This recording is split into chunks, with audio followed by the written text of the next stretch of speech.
Hi, I'm Kelly Lara. And I'm Laura Wakefield. And today on Focus Point, we want to talk to you about being prepared. You really don't want to just wait until the last minute or plan on resorting to luck of the Irish For your IEP meetings. And they shouldn't be a one-size-fits-all obviously. IEP either. This is the problem with using goal banks and cookie-cutter IEP goals, because they just don't fit everyone. And see now, but me, because I have a giant head, my giant ego, it fits perfectly. So that goal would work for me, right? It's kind of sad.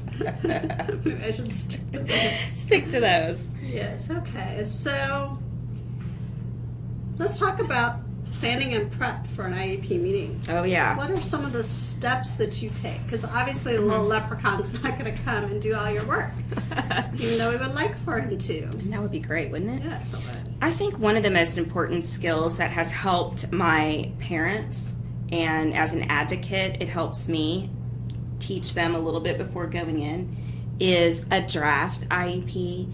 And you don't have to have a lot of stuff filled out on there because, of course, you don't want predetermination and that kind of thing.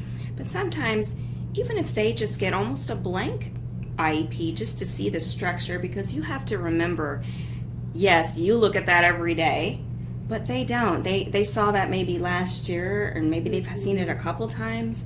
But sometimes they just need to be reminded of all of those things. One thing they really appreciate is about 10 days before that IEP is to be either ask questions through email or get a phone call from someone asking them about their concerns. Actually, what I like to do is I send home, I try to send home at least 2 weeks before the IEP date, notice that the IEP meeting is coming up and sometimes that we would like to meet, and then I attach with that some questionnaires or surveys. Yes, so I send out student strength inventory. I want the parents' input on what they feel like their kids are. Mm-hmm. I mean, there's nothing worse than putting a parent on the spot when they come into a meeting and say, well, what do you think your child's strengths are?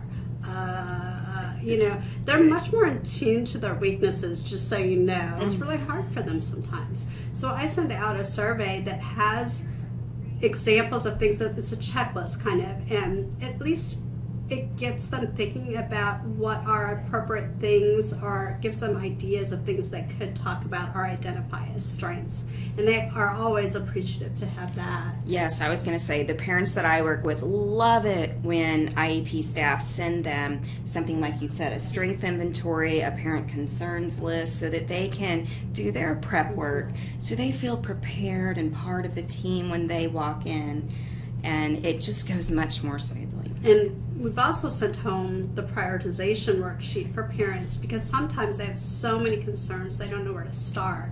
And so I think that when we sit around the IEP table and we're talking about the academic needs and the child's needs and the functional needs and the parents' concerns, we need to come at it from, well, these are all of the concerns, but the parent sees these 3 things as a priority, the school sees these 2 things.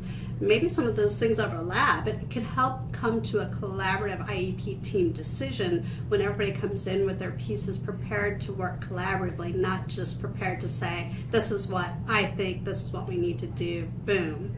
It needs to be a collaborative process. And when the parent can have input and be prepared ahead of time, then I think that happens a little bit easier and more effectively.